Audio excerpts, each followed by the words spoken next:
Some good news for the low income. New announcements just released today. I have all the details and what you need to know right here in the video, so let's get right into it. One quick side note, if you have not seen that video from earlier today where I was talking about the Medicare Part B premium for 2023, you might want to go back and check it out as the premium is going down for next year. I broke down all the information, how much the premium is going to be, and everything else you need to know about it right there in that video. So go back and check that one out after you get done watching this one. I will link it down below at the top of the comment section. Otherwise, if you just want to scroll back and find it, it's just a couple videos back. I posted it earlier this morning. Now, to be completely transparent, yes, I did film that video yesterday evening. I had full intentions of posting that video yesterday evening, but for some weird reason, it was taking a long time to upload that video. So I decided to hold it off and actually release it this morning instead, because by the time I would have gotten it up last night, it would have been very late.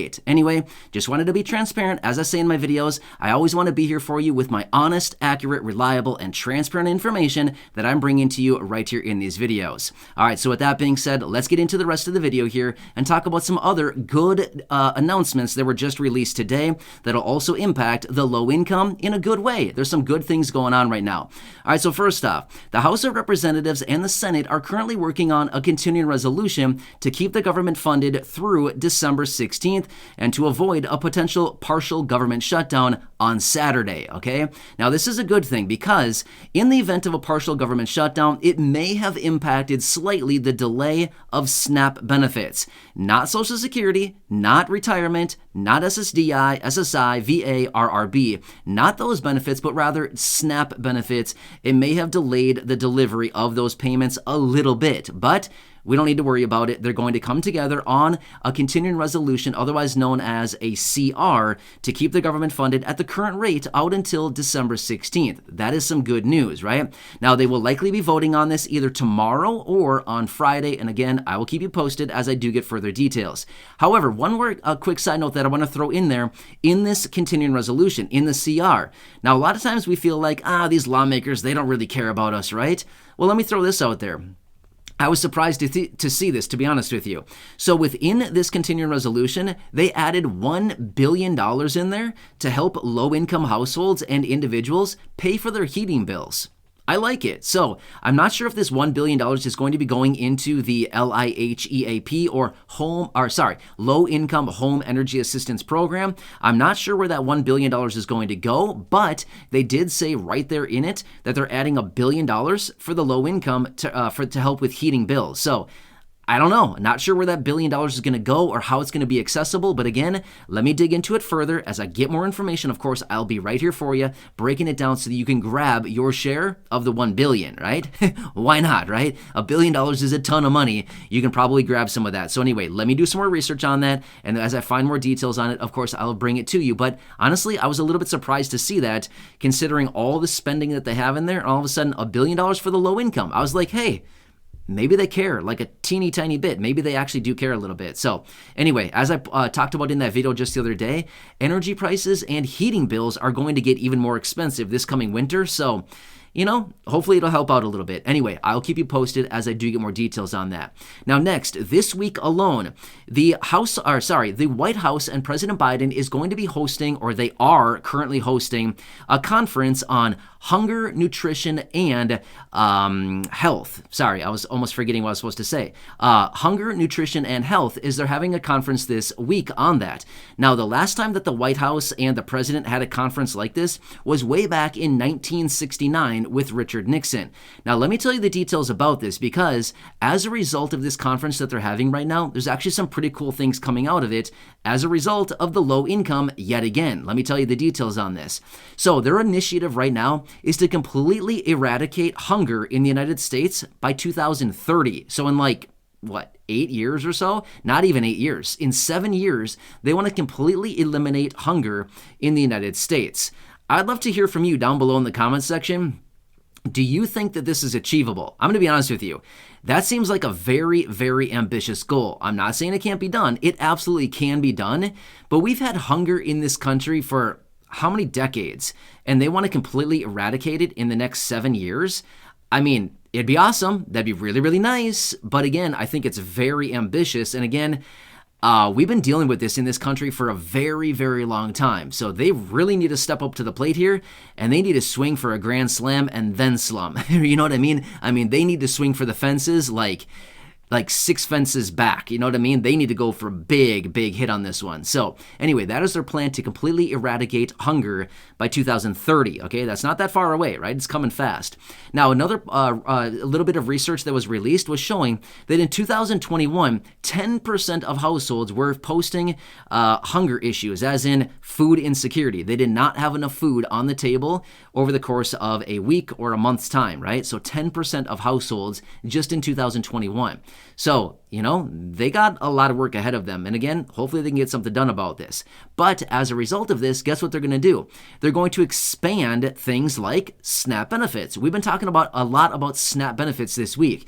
In fact, I've had quite a few videos just about SNAP benefits because honestly, there's a lot going on with SNAP benefits. Supplemental Nutrition Assistance Program, otherwise known as food stamps, is a very important program. These benefits are sent out to about 43 million beneficiaries every single month. Therefore, 43 million people are really reliant on these benefits, right? Well, one of the plans that they want to do, and again, within this plan to completely eradicate hunger in the United States, there's a bunch of different things. There's a lot of different plans within it.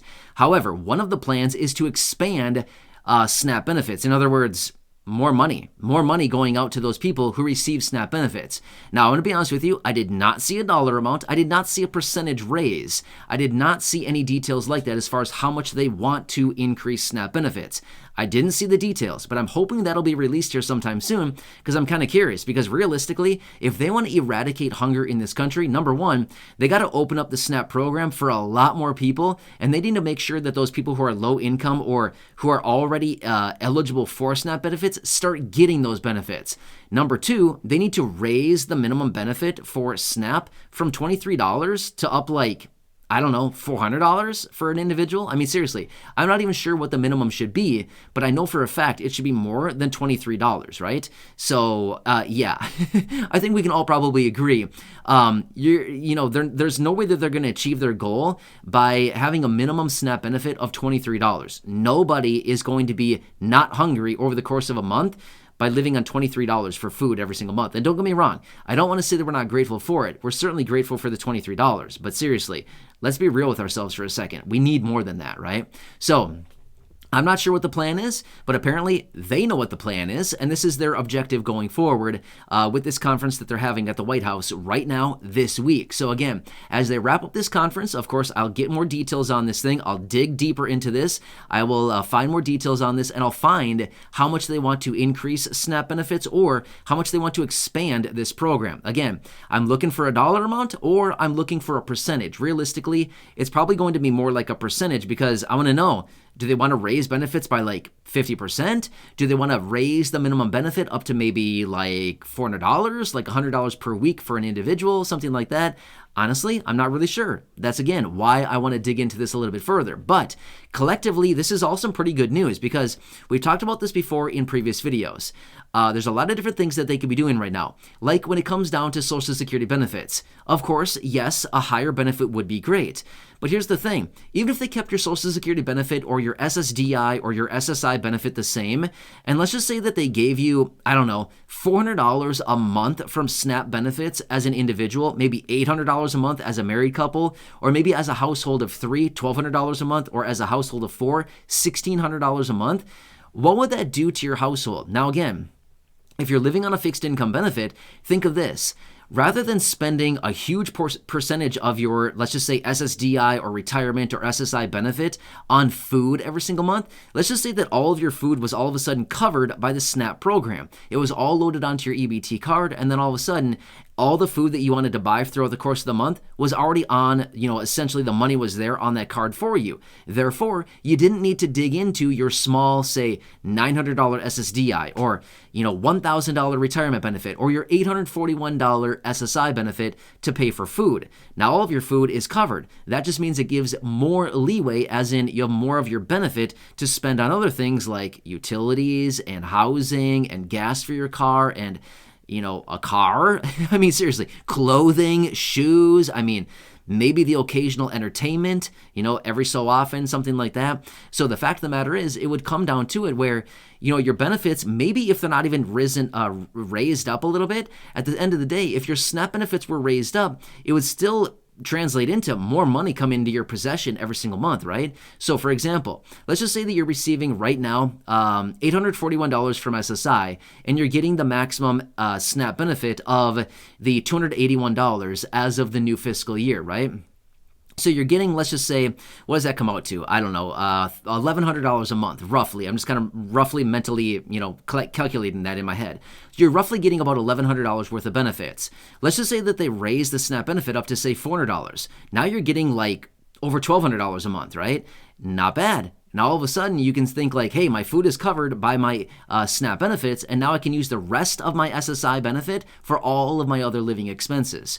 I don't know. There's a lot of different ways that they could come out and they could, kind of play with all the numbers here. They can manipulate all the numbers, and they could do whatever they wanted here. They could raise one benefit and leave the other. They could raise all the benefits. They could do whatever else they wanted. They could implement a different program. The fact of the matter is, it would all come down to, kind of a good thing for the low income. Anyway, the announcements that were released today, I feel like are some kind of good things here. Anyway, as I do get further details on, of course, the House of Representatives and the Senate voting on the continuing resolution, of course, I'll bring that to you. That'll likely be happening either tomorrow or, like I said, probably Friday. They have to do it by the end of the day Friday, otherwise we go into a government shutdown. So I can guarantee you it's going to be either tomorrow or Friday. It'll be one of those days, unless they go into a shutdown. Then again, it could be at any point after that. But I do not foresee a shutdown happening. It's just not going to. They're already coming together on the terms. So they've already said they're going to vote on it. And they actually held a little practice vote in the Senate yesterday. And it came out 72-23. So that far surpasses the 60 votes that they actually need in the Senate. So it's not a problem. We're not going into a shutdown. I can almost guarantee it, okay? At this point, they've already come together on an agreement, and they will get something done. So anyway, as I do get more details as they wrap up this conference at the White House on hunger, nutrition, and health, of course, I'll keep you posted. And if I find anything else on raising SNAP benefits, of course, I'll bring that to you as well. A lot of talk this week about SNAP, but again, it's a good time because the fiscal year is rolling over, benefits are going up, benefits are increasing, and again, it looks like they're going to work on something else here where we might be able to get even more. Nice, right? Anyway, I'm here for you in any way that I possibly can be. Make sure to go back and check out the video from earlier today talking about Medicare Part B premiums. Some pretty exciting news in that video. Again, it's just 2 videos back. It's from earlier this morning, or otherwise I will link that down below at the top of the comment section. Make sure to check out that video. Some really good, exciting information in there. I've been focusing on this, and I have been covering this topic literally since last year in November when they made the announcement, and I said, whoa, 14.5% increase. Hold up, everybody. We got to take that back a little bit. Well, we've been going back and forth with them, and then all of a sudden, we finally got the announcement. So anyway, I have that exciting information in that video from earlier. Check it out. The title is Just In Medicare Part B Premium is Going Down. I think that's the title. Anyway, it was just like 2 videos back. Check it out. Anyway, subscribe down below if you haven't done so yet. Share the video with your friends, family, social media, and go back and check out any of the other thousands and thousands of videos here on the channel. Until next time, have a good one. Thanks so much for joining me, and I'll catch you again later in the next